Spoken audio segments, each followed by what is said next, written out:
가끔씩 영화를 보면 죽이는 자와 또 죽이려고 하는 자, 또 살려고 도망치는 자가 등장하는 영화를 보게 됩니다. 주인공을 끝까지 쫓아가서 죽이려는 악당이 있고, 또 그 끝까지 추격해서 쫓아오는 자를 피해서 어쨌든지 살려고 도망치는, 필사적으로 도망치는 그런 것을 모티브로 해서 만든 영화들이 들어 있습니다. 오늘 사무엘상 19장에 나타난 본문의 분위기가 꼭 그와 같아요. 죽이려는 자, 끝까지 쫓아와서 죽이려는 자가 있고, 또 필사적으로 그 악인의 손아귀에서 벗어나려고 도망치는 자가 있습니다. 사울이 마치 사냥꾼이 사냥감을 몰아가듯이 다윗을 죽이려고 쫓아갑니다. 다윗은 정신을 못 차릴 정도로 숨을 몰아쉬면서 사울을 피해서 도망치고 있습니다. 여러분 1절부터 3절 우리가 다시 한번 읽어보시겠습니까? 1절부터 3절 말씀을 다시 한번 읽어보겠습니다. 시작. 사울이 그의 아들 요나단과 그의 모든 신하에게 다윗을 죽이라 말하였더니 사울의 아들 요나단이 다윗을 심히 좋아하므로 그가 다윗에게 말하여 이르되 내 아버지 사울이 너를 죽이기를 꾀하시느니라. 그러므로 이제 청하노니 아침에 조심하여 은밀한 곳에 숨어 있으라. 내가 나가서 내게 있는 들에서 내 아버지 곁에 서서 내 일을 내 아버지와 말하다가 무엇을 보면 내게 알려주리라 하고. 사울이 그 아들 요나단과 모든 신 앞에서 내가 이 다윗을 꼭 죽이고 말겠다, 그렇게 이야기를 해요. 그 말을 듣고 사울의 아들 요나단이 다윗에게 귀뜸을 해줍니다. 우리 아버지가 너를 죽이려고 하니까 너를 은밀한 곳에, 아침에 은밀한 곳에, 공에 나오지 말고 은밀한 곳에 숨어 있으라. 내가 내 아버지 사울에게 너의 일을 물어보고 무엇이라고 말씀하시는지 내가 내게 다 말해주겠다. 여러분 그 사무엘상 18장부터 19장 20장에는 이 요나단의 다윗을 향한 사랑이 절절히 배어 있습니다. 그래서 요나단이 자기 생명처럼 다윗을 사랑하고 있어요. 지금도 자기 아버지는 다윗을 죽이려고 하지만 그 아들 요나단은 다윗을 살리려고 하고 있어요. 왜 이처럼 요나단은 다윗을 좋아하는가? 물론 성경에는 그 구체적인 이유를 말해주고 있지는 않습니다. 그러나 우리가 유추해 볼 수 있는 것은 요나단이 다윗을 이처럼 사랑하게 된 계기가 바로 다윗이 블레셋 장군 골리앗을 쓰러뜨린 후라는 거예요. 다시 말해서 아마 요나단은 이 다윗에게 있었던 하나님을 향한 열정, 하나님을 향한 그 다윗의 믿음, 오직 하나님만을 의지하고 하나님의 영광을 위해서 목숨도 아끼지 않은 다윗의 믿음에 끌린 것이 아닌가 생각합니다. 여러분 우리도 그래요. 여러분 주변에 예수를 잘 믿는 사람을 보면 어떻습니까? 매력적이지 않습니까? 우리 주변에 예수를 잘 믿는 분들, 어떤 분이 신앙적으로 믿음이 있고 하나님을 향한 열정이 있고 하나님을 정말 순수하게 사랑하는 어떤 분이 있다면 여러분 그런 분을 보면 좋아 보이지 않으세요? 아무도 그렇게 생각 안 하시나 봐요. 이유 없이 막 사랑스러워 보이지 않습니까? 저는 그래요, 여러분. 저한테 별로 해준 건 없어도 정말 어떤 분이 하나님을 정말 순수하게 사랑하고 하나님을 향한 그 뜨거운 믿음을 보여주고 주님을 의지하는 그 모습을 보면 그분이 밥 한 번 사준 적도 없고 그분이 뭘 한 번 해준 적도 없어도 그렇게 사랑스러워요. 좋아 보입니다. 매력적으로 보여요. 그런 마음을 누가 주시는 마음이냐? 하나님이 주시는 마음이에요. 그래서 잠언 16장 7절 보니까 이런 말씀이 있습니다. 사람의 행위가 여호와를 기쁘시게 하며 그 사람의 원수라도 그로 더불어 화목하게 하시느니라.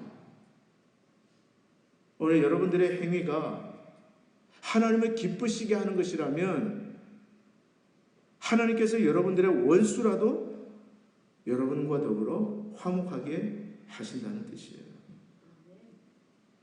여러분, 어떤 사람이 하나님을 정말 기쁘게 하고 하나님을 정말 믿음으로 쫓아갈 때 하나님께서 복을 주시는데 어떤 복을 주시냐?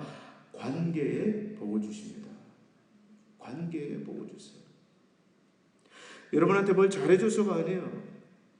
오늘 저 여러분들이 하나님을 사랑하는 그 마음 하나, 하나님을 순수하게 믿고 하나님을 기쁘시게 하려고 하는 그 하나 보고 끌리는 거예요. 매력을 느끼는 겁니다. 때문에 여러분, 오늘 여러분 복된 만남을 원하십니까? 좋은 만남을 원하세요? 좋은 사람과 우정을 갖고 싶습니까? 그러면 무엇보다 오늘 다윗처럼 하나님을 기쁘게 하십시오. 그러면 하나님께서 좋은 사람을 만나게 하실 겁니다. 사람은요, 끼리끼리 모여요. 사람은 끼리끼리 어울리기 마련해요. 나쁜 짓을 하는 사람, 못된 짓을 하는 사람들은요, 꼭 주변에 보면 그런 사람들만 붙어요. 반대로 오늘 저와 여러분들이 하나님을 뜨겁게 사랑하려고 하고 하나님을 기쁘시게 하려고 하고 하나님께 헌신하는 열정을 가지고 살아가면 하나님은 똑같이 여러분 주변에 하나님을 사랑하는 사람들, 하나님을 기쁘시게 하려는 사람들, 믿음의 사람들을 반드시 붙여주실 것입니다. 중요한 것은 저와 여러분들이 오늘 다윗처럼 하나님을 기쁘시게 하는 자, 하나님 앞에 믿음으로 사는 자, 순수함으로 하나님을 섬기는 자들이 되는 거예요. 개인적으로 제가 그 7년 동안 지금 우정을 나누는 목사님이 계신데요. 그분은 사실 침례교 목사님이에요. 장로교 목사님이 아니에요.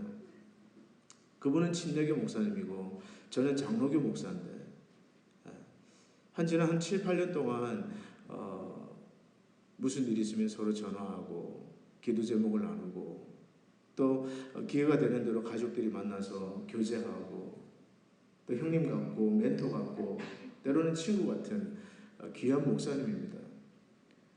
근데 이분과 저는 전혀 어떤 공통점이 없어요. 근데 어떻게 만나게 됐느냐? 이분하고 저하고 같은 비전이 있는데 뭐냐면 한 사람, 성도를 양육하고 훈련시켜서 그리스도의 제자로 세우는 목회 철학에 갔습니다. 그래서 세미나 가서 만났어요. 제자 훈련 세미나 가서. 제 옆자리에 앉아서 같이 며칠 동안 교육을 받았습니다. 근데 그게 계기가 되어서 지금까지 우정을 믿음 안에서 나누고 있는데요. 얼마나 감사한지 몰라요. 말이 통하고 영적인 코드가 같고 비전이 같고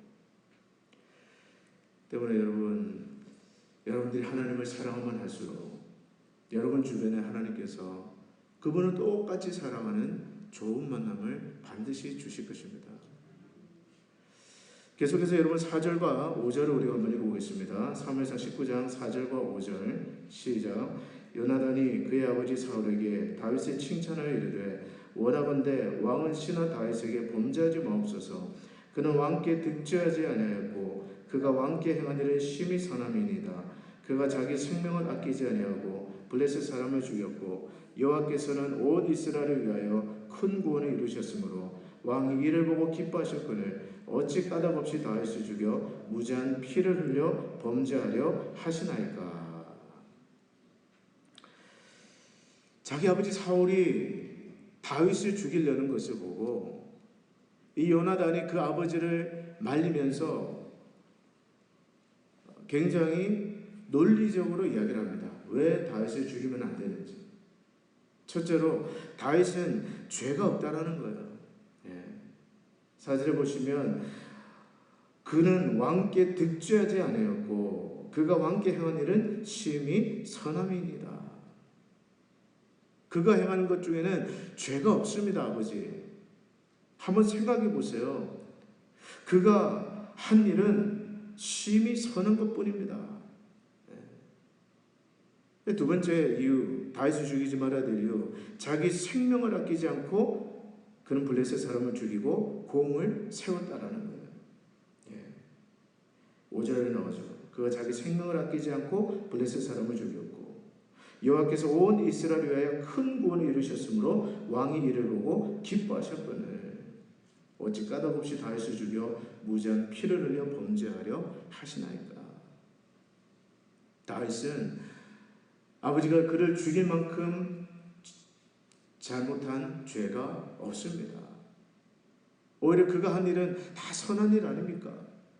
블레셋을 대상으로 싸워서 자기 생명을 아끼지 않고 온 이스라엘을 구원하지 않았습니까?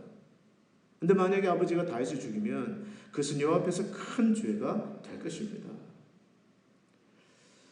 근데 이제 그때 정신이 번쩍 들어서 사울이 뭐라고 이야기하냐면 6절에 보시면 사울이 요나단의 말을 듣고 맹세하되 여호와께서 살아계심을 두고 맹세하더니와 그가 죽임을 당하지 아니하리라. 물론 곧바로 이어지는 구절에서 또다시 전쟁에서 이기고 돌아오는 다윗을 향해서 사울은 창을 내줍니다. 정신이 왔다 갔다 하는 거예요. 오락가락 하는 거예요. 온전했다가 다시 또 미치고 미쳤다가 다시 또 온전해지고. 근데 여러분 여기서 오늘 우리가 요나단의 모습에서 배울 점은 무엇입니까?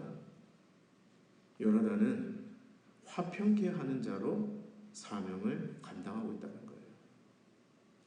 그 아버지 사울과 다윗 사이에서 요나단을 화평하게 하는 자로 지금 섬기고 있습니다.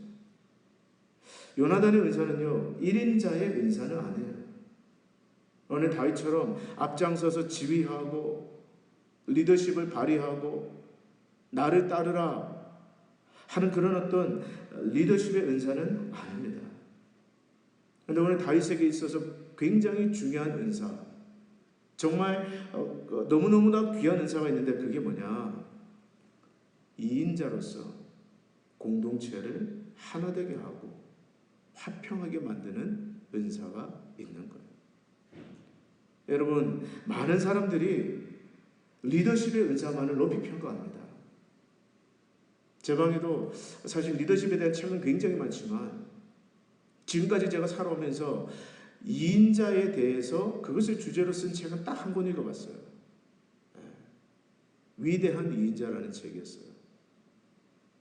많은 사람들이 리더십은 높이 평가하고 2인자들에 대해서는 별로 중요하게 생각하지 않습니다.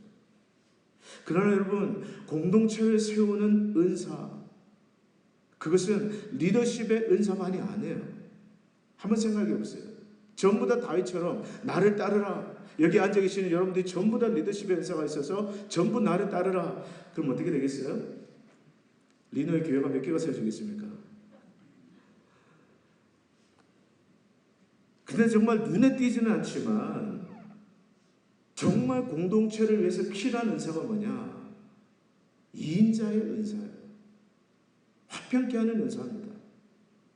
사람들 사이에 쌓인 갈등을 풀어주고 오해를 풀어주는 은사, 사람들 사이에서 격려하고 위로하고 자기에게 있는 것으로 섬겨주고 인정해주고 갈등을 풀어주는 그러한 은사들이 더 중요한 은사예요. 저는 우리 교회 모든 성도들이 그런 은사가 더 정말 풍성하기를 부탁드리고 주의 이름으로 축복합니다. 그런 분들이 많아졌으면 좋겠어요. 오늘 요나단처럼 사울과 다윗의 사이에서 서로 좋은 점을 얘기해주고, 그래서 여러분 오늘 4절 말씀, 요나단이 그의 아버지 사울에게 다윗을 칭찬하여 이르되, 여기 칭찬한다는 것은 새 번역 성경으로 보면요 좋은 점을 말해줬다고 되어 있어요. 좋은 점을 말해줬다. 다윗을 오해하고 있는 자기 아버지 사울에게 내가 저놈을 꼭 죽이고 말겠다, 시기와 질투로 막 불타는 눈빛이 헷가닥 뒤집어진 그 아버지에게 요나단은 자기가 할 수 있는 대로 최선을 다했어요. 사실 가장 피해보는 건 여러분 요나단이에요. 왜 그렇습니까? 아버지 사울을 이어서 왕이 될 사람이 자기거든요. 어떤 의미에서는 다윗이 없어지는 것이 가장 이익이 되는 사람은 요나단 자신이에요. 근데 요나단은 어떻게 합니까? 내 아버지 저런 놈은 빨리 싹을 잘라버려야 됩니다. 빨리 죽여버려야 됩니다. 그래야 아버지가 왕이 되고 내가 또 왕이 되어서 우리 가문이 대대로 통치할 겁니다. 그러지 않고 요나단은 사울에게 다윗의 좋은 점만을 얘기하고, 한번 생각해 보세요. 다윗이 무슨 죄가 있습니까? 아버지를 위해서 자기 생명을 아끼지 않고 나라를 구하지 않았습니까? 다윗은 아버지에게 좋은 일만 했습니다. 그런데 왜 그를 죽이려고 하십니까? 그것은 무지한 피를 흘리는 것입니다. 아버지 그러면 안 됩니다. 그러면서 다윗의 좋은 점을 얘기해주고 오해를 풀어주려고 하고. 여러분 잠언 17장 9절에 보니까 그런 말씀이 있어요. 허물을 덮어주는 자는 사랑을 구하는 자요, 그것을 거듭 말하는 자는 진한 것을 이간하는 자니라. 또 잠언 16장 16절에서 19절 사이에 이런 말씀이 있는데요. 여호와께서 미워하시는 것, 곧 마음에 싫어하시는 것이 67가지가 되는데 그 중에 한 가지가 곧 형제 사이를 이간하는 자니라. 네, 여러분 이간한다는 게 뭡니까? 자꾸 다른 사람 앞에서 남의 허물을 말하는 거예요. 있잖아, 저 사람은 이게 문제고 저게 문제고 이런 잘못을 했고 저런 잘못을 했고, 그런 말을 함으로써 서로를 중간에서 오해하게 만들고 서로 미워하게 만들고 불신하게 만들고. 성경 분명히 말합니다. 하나님은 그런 자를 미워하신다. 여러분 하나님이 기뻐하시는 사람은 어떤 사람일까요? 오늘 요나단과 같이 마태복음 5장 9절을 보니까 화평하게 하는 자는 복이 있나니 그들이 하나님의 아들이라 일컬음을 받을 것이요. 여러분 화평하게 한다는 게 뭐예요? 서로의 허물이 있을 때 그것을 덮어주는 사람, 그냥 듣고 마는 사람, 감추어주는 사람, 용서해주는 사람, 말을 옮기지 않는 사람, 그런 사람이 화평하게 하는 사람들입니다. 말씀에 따르면 그러한 사람들은 하나님의 아들이다, 하나님의 딸이다, 하나님으로부터 칭찬받을 것이라고 성경은 이야기하고 있습니다. 그러므로 사랑하는 우리 리로 한인장로교회 성도 여러분, 오늘 저와 여러분들은 요나단처럼 서로의 오해를 풀어주는 사람이 되기를 부탁드립니다. 허물을 덮어주는 사람이 되세요. 그것을 거듭 말함으로 서로를 이간하는 사람이 되지 마십시오. 요나단처럼 상대방의 좋은 점에 대해서 이야기해 주세요. 그럼으로써 공동체를 하나 되게 하는 하나님의 아들, 하나님의 진정한 딸들이 되시기를 주의 이름으로 축복합니다. 그런 분들이 점점 많아지면 교회는 좋아져요. 교회는 천국이 됩니다. 그리고 그런 교회 목회자는 행복해요. 행복합니다. 이와 같이 요나단의 적극적인 중재에도 불구하고 너무나 안타깝게도 사울에게 있었던 그 적대감은 좀처럼 사라지지가 않아요.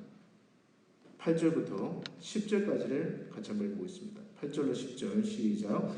전쟁이 다시 있으므로 다윗이 나가서 블레셋 사람들과 싸워 그들을 크게 쳐 죽이매 그들이 그 앞에서 도망하니라. 사울이 손에 단창을 가지고 그의 집에 앉았을 때에 여호와께서 부르시는 악령이 사울에게 접하였으므로 다윗이 손으로 수금을 탈 때에 사울이 단창으로 다윗을 벽에 박으려 하였으나 그는 사울의 앞을 피하고 사울의 창은 벽에 박힌지라 다윗이 그 밤에 도피하매. 다시 다윗이 전쟁에 나가서 블레셋 사람들을 싸워서 크게 승리하고 돌아오는데, 그리고 이제 사울 앞에서 사울을 위해서 수금을 타고 있는데, 이 사울이 어떻게 합니까? 가지고 있던 창을 던져서 또 다윗을 죽이려고 하는 거예요. 벽에 박았어. 여러분, 다윗이 한 번 속지 두 번 속습니까? 아마 다윗이 수금을 타면서 사울을 잘 주시하고 있었을 거예요. 그래서 그 창을 피하고 창은 벽에 박히고 다윗은 도망을 칩니다. 근데 이어지는 구절들을 쭉 읽어보시면 다윗이 자기 집에 있는데 사울이 암살단을 보냅니다. 군사들을 보냅니다. 다윗을 죽여라. 다음날 아침에 다윗의 집 앞에 매복에 있다가 다윗이 나오는 순간 다윗을 죽여버려라. 근데 아마 사울의 그 딸 미갈, 다윗의 아내 미갈이가 아마 기뜸을 해줬던 모양이에요. 그래서 미갈이 어떻게 하느냐, 그 밤에 다윗을 창문으로 피신을 시키고 창문으로 도망을 시키고 다윗이 자고 있는 침실에 우상을 갖다다가 그 위에 염소털을 머리에 씌우고 사람이 있는 것처럼, 마치 다윗이 자고 있는 것처럼 그렇게 꾸밉니다. 그래서 사울이 전령을 보내서 다윗을 죽이려고 하니까 미갈이 다윗이 병들었습니다. 돌아갑니다. 또다시 사울이 군사를 보내서 이번에는 누워있는 침상 채로 나한테 들고 오라. 내가 그를 죽여버리겠다. 그런데 군사들이 침실에 들어가 보니까 이불을 탁 젖혀보니까 누가 있습니까? 다윗은 옹대간 데 없고 그냥 우상에 염소머리털을 한 그 우상만 덩그러니 누워있는 거예요. 그 이야기를 듣고 사울이 그 딸 미갈을 막 호통을 치자 미갈이 하는 말이, 내가 만약 다윗을 가게 하지 않았더라면 내 남편에게 나는 맞아 죽었을 것입니다. 둘러대는 거예요. 참 재밌는 것은요, 사울은 지금 다윗을 죽이려고 득달같이 달려드는데 이 다윗을 누구를 통해서 하나님께서 보호하시느냐? 사울의 가족을 통해서 보호하십니다. 참 어떤 의미에서 사울은 참 외로운 아버지, 다윗을 죽이려고 그렇게 애를 쓰는데 정작 이 다윗을 요리조리 피하게 만들고 도망치게 하는 것은 자기 아들과 자기 딸이라는 거예요. 다윗은 그 길로 자기 집에서도 있지 못하고 도망을 쳐서 그때 당시 사무엘이 있던 라마의 나요시라는 곳에 들어갑니다. 근데 거기서도 굉장히 재밌는 이야기가 나타나요. 18절 이하로 쭉 여러분이 읽어보시면요, 사울이 또 군사를 보내가지고 다윗을 잡아오라고 자객을 보냅니다. 우리 19절부터 24절까지 다시 한번 읽어볼까요? 19절부터 24절까지 시작. 어떤 사람이 사울에게 전하여 이르되 다윗이 라마 나요스에 있다이다 하며 사울이 다윗을 잡으러 전령들을 보냈더니 그들이 선지자 무리가 예언하는 것과 사무엘이 그들의 수령으로 선 것을 볼 때에 하나님의 영이 사울의 전령들에게 임하며 그들도 예언을 한지라. 어떤 사람이 그것을 사울에게 알리매 사울이 다른 전령들을 보냈더니 그들도 예언을 했으므로 사울이 세 번째 다시 전령들을 보냈더니 그들도 예언을 한지라. 이에 사울도 라마로 가서 세구에 있는 큰 우물에 도착하여 물어 이르되 사무엘과 다윗이 어디 있느냐? 어떤 사람이 이르되 라마 나요스에 있나이다. 사울이 라마 나요스로 가니라. 하나님의 영이 그에게도 임하시니 그가 라마 나요스에 이르기까지 걸어가며 예언을 하였으며 그가 또 그의 옷을 벗고 사무엘 앞에서 예언을 하며 하루 밤낮을 벗은 몸으로 누웠더라. 그러므로 속담에 이르기를 사울도 선지자 중에 있느냐 하니라. 굉장히 재미있는 하나님의 역사가 나타나는데, 이 다윗을 라마 나요스에 숨어있는 이 다윗과 사무엘을 잡으러 사울이 군사들을 보내는데 그 군사들이 라마 나요스에 도착해서 사무엘을 보자마자 하나님의 영이 그들 가운데 세차게 임하게 됩니다. 그러면서 그 군사들이 가지고 갔던 칼이며 창이며 활은 다 던져버리고 그 자리에서 하나님의 영에 사로잡혀서 춤추면서 소리 지르면서 막 미친 듯이 예언을 하는 거예요. 물론 무슨 예언인지 본문은 이야기하고 있지 않습니다. 그 소식을 듣고 이 사울이 또 막 화가 치밀어 올라서 이번에 또 다른 암살단을 또 보냅니다. 군사들을 또 보냅니다. 그 군사들이 또 말을 날려서 라마 나역까지 또 찾아가는데 그 군사들 역시 막 춤을 추면서 소리 지르면서 막 예언을 하는 거예요. 정신을 못 차리는 거예요. 그래서 사울이 안 되겠다. 내가 가야 되겠다. 내가 직접 가서 다윗을 잡아오겠다. 그 다윗이 사울이 직접 군사를 이끌고 다윗을 잡으러 갑니다. 사울도 어떻게 됩니까? 다윗을 잡으러 가서 그도 역시 하나님의 영에 사로잡혀서 춤을 추고 소리를 지르고 예언을 하고 한술 더 떠서 막 옷까지 그냥 왕의 옷까지 그냥 벗어 던지고 이때 당시에 옷을 벗어 던진다는 것은 굉장히 수치스러운 일을 의미합니다.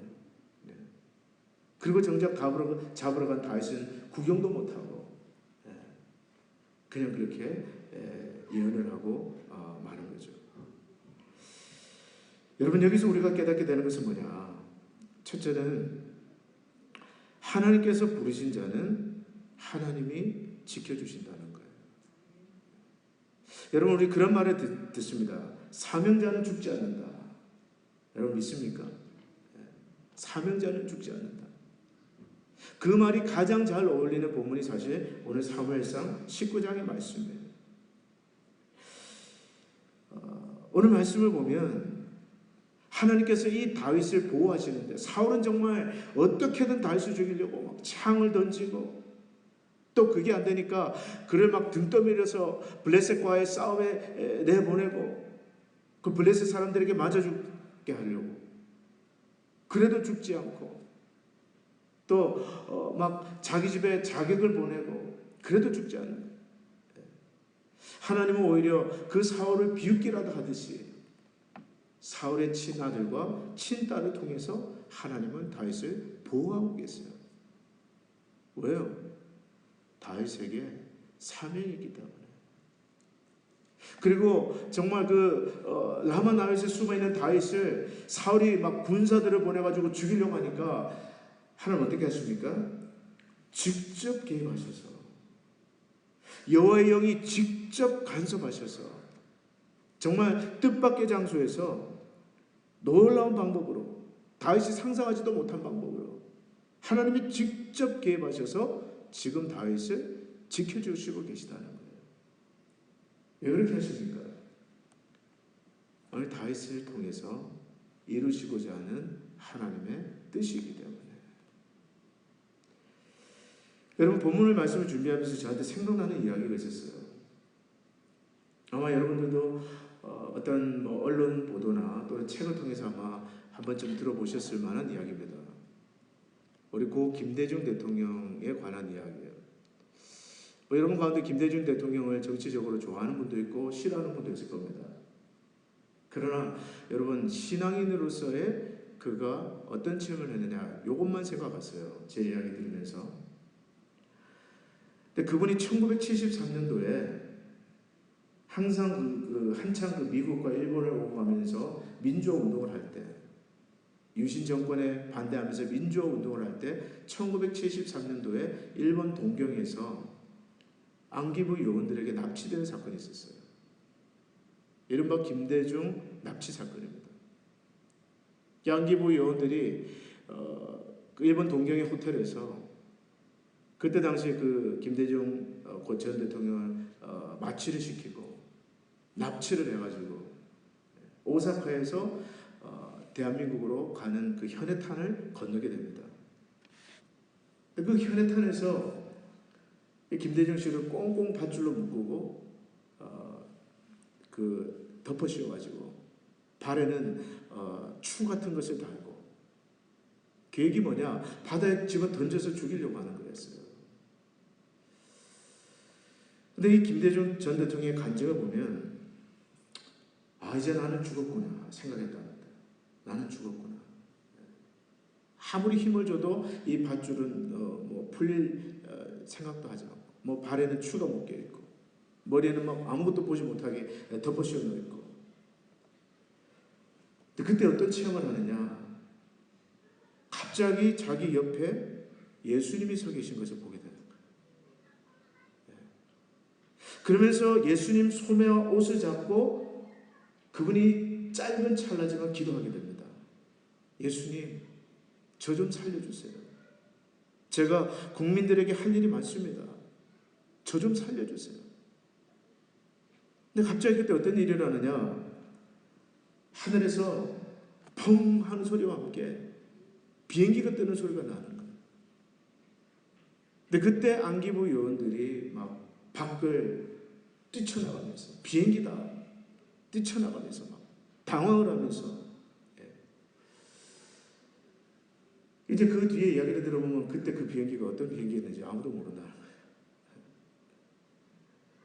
그래서 그때 당시 그 안기부 요원들은 아마 미국에서 띄운 비행기가 아니었을까, 그 김대중 씨를 살리려고. 근데 그 김대중 대통령이 말하기를, 만약에 그때 조금만 늦었더라면 나는 바다에서 그대로 수정되고 말았을 것이다. 이 김대중 씨는 사실 천주교 신자예요.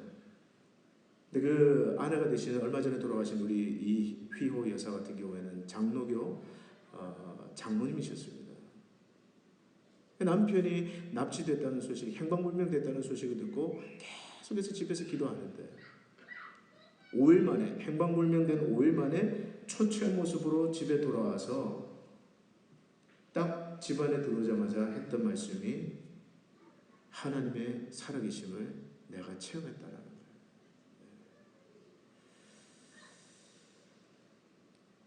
여러분, 정치적인 어떤 견해는 저와 여러분들 다 다를 수도 있고, 그분에 대한 평가는 다를 수도 있지만, 한 사람의 신앙에 눌러서 오늘 우리가 이 이야기에서 무엇을 깨달을 수가 있습니까? 하나님께서 부르신 자는, 하나님께서 사명을 주신 자는 하나님께서 반드시 지켜주신다는 거예요. 오늘 다윗을 한번 보세요.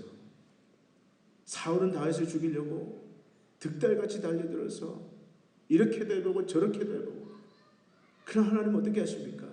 하나님은 다윗을 이렇게도 건져주시고 저렇게도 건져주시는 거예요.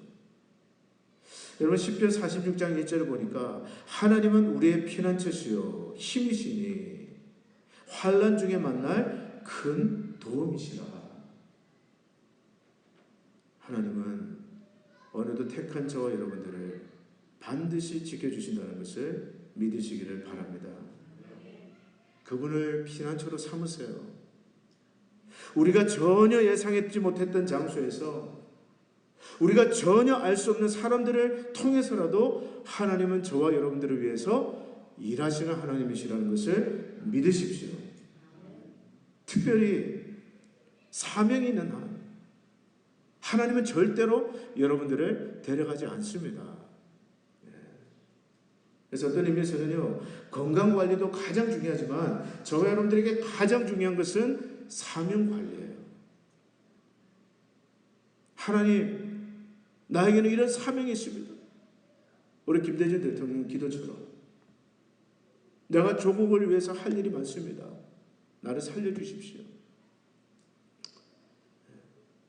그런 것처럼 오늘 여러분들에게 하나님, 나에게는 이런 사명이 있습니다. 나는 이 사명을 마치기 전까지 주님 못 갑니다. 여러분, 이런 게 있어야 돼요. 만약 하나님께서 내가 너를 이 땅에 왜 더 살게 해야 되느냐라고 묻는다면, 주님, 저는 아직 유럽 여행도 못 가봤고요. 이러면 안 돼요. 주님, 나에게는 못다한 사명이 있습니다. 이 사명을 위해서라도 주님 나에게 건강 주시고 체력을 주시고 주님 지켜주십시오.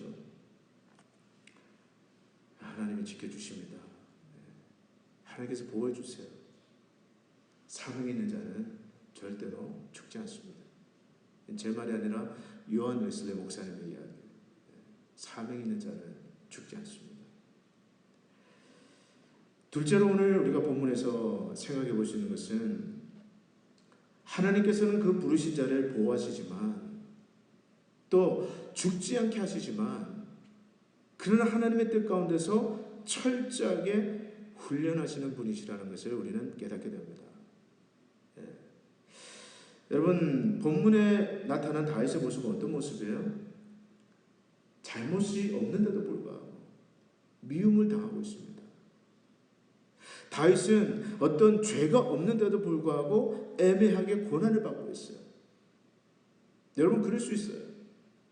오늘 저와 여러분들이 하나님의 일을 하면서 아무런 잘못이 없는데 미움받을 수 있습니다. 고난받을 수 있어요. 우리 다윗이 그랬습니다. 근데 이것이 뭐냐? 실상은 사울을 통해서 다윗을 연단하시고 다루시는 하나님의 손길이었어요. 오늘 사무엘상 19장을 보면 다윗은 계속해서 도망자로 나옵니다. 숨어 있어요. 2절 하반절에도 보면 은밀한 곳에 숨어 있으라. 10절 마지막 부분에도 보면 다윗이 그 밤에 도피합니다. 자기 집으로 도피합니다. 12절 또 뒷부분을 보면 그가 자기 집으로부터 피하여 또 도망하니라.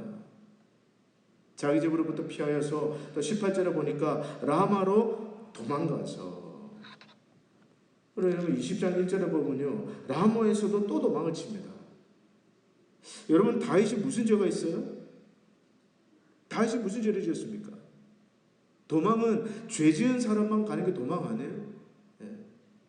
근데 다윗이 무슨 죄를 지었어요? 아무런 죄가 없는데 다윗은 마치 중죄를 지은 죄인처럼 야반 도주를 해야 되고 계속해서 도망다니는 거예요. 여러분, 다윗의 마음이 얼마나 고통스러웠을까요? 사울은 얼마나 미웠고 심지어 하나님도 얼마나 원망스러워 보였을까요? 우리가 다윗이 시인 시편을 보면 그의 마음을 조금은 이해할 수 있습니다. 자, 그런데 하나님께서 왜 다윗에게 이런 경험을 하게 하셨을까? 죄도 없이 도망치는 경험, 이유 없이 미움받아야 되는 경험, 왜 이런 공을 세우고도 인정은커녕 목숨을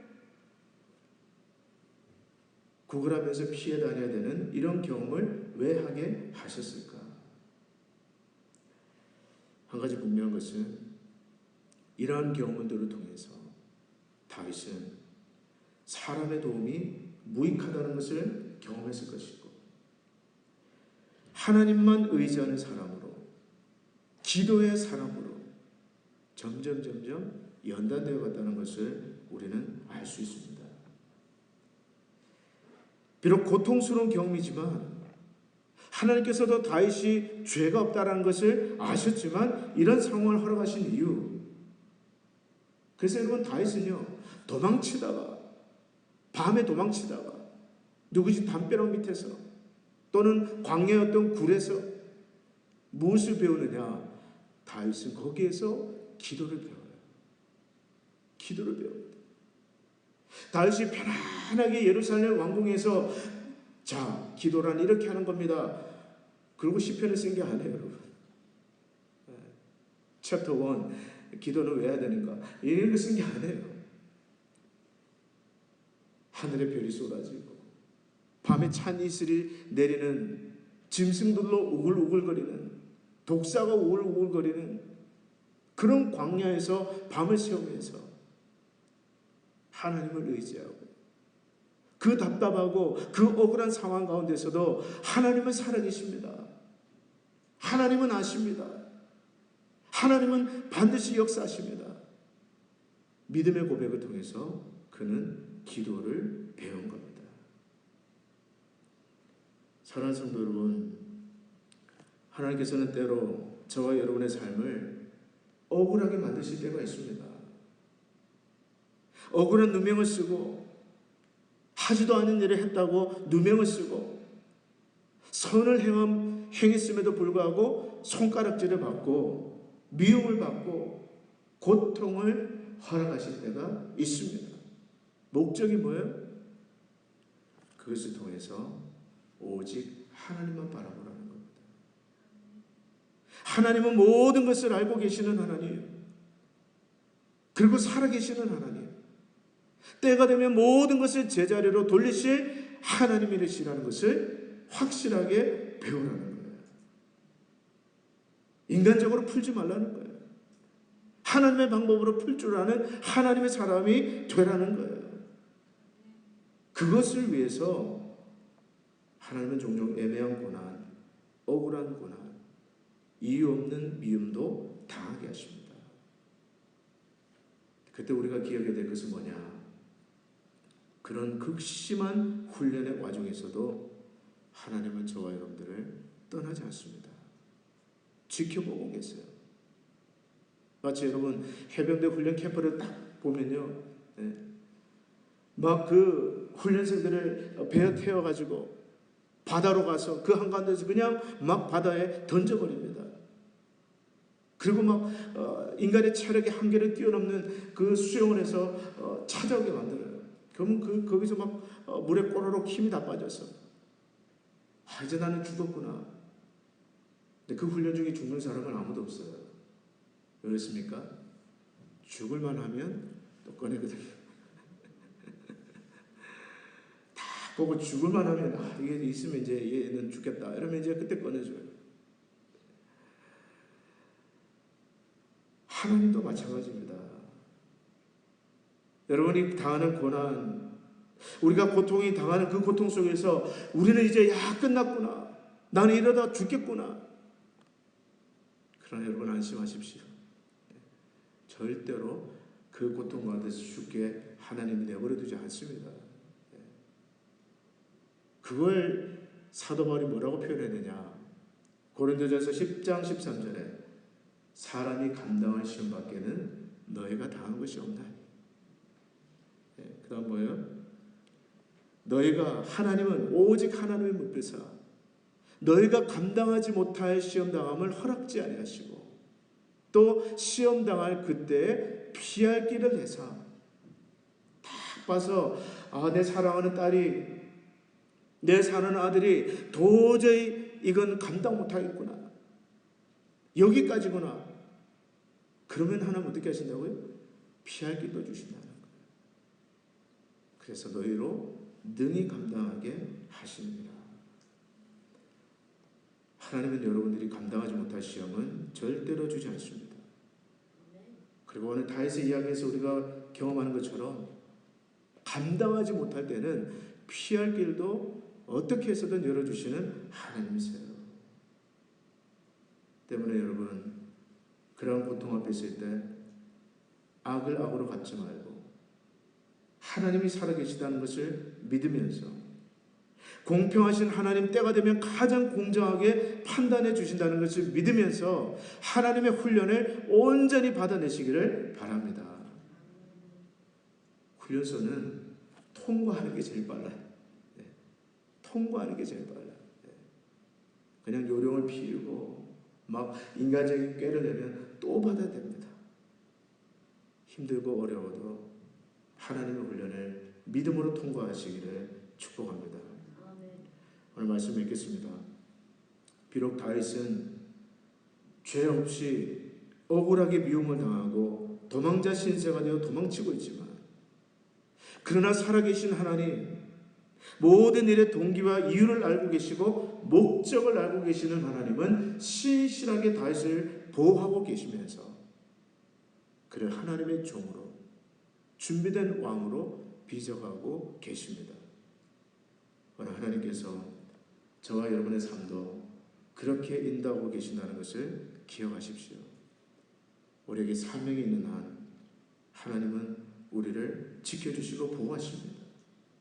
부당하게 고난을 받고 애매하게 고난을 받아도 오늘 다윗처럼 하나님의 생각함으로 참을 때 우리는 하나님의 영광을 위해서 가장 잘 준비된 하나님의 종들이 될 줄로 믿습니다.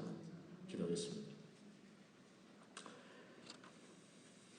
하나님 아버지, 오늘 다윗의 모습을 통해서 우리 삶을 향한 하나님의 계획과 목적을 다시 한번 기억하게 됩니다.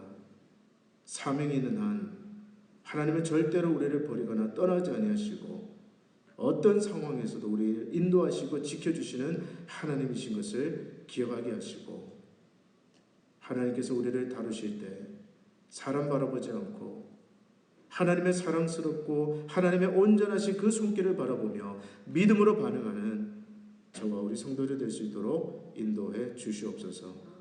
예수님 이름으로 기도드립니다. 아멘.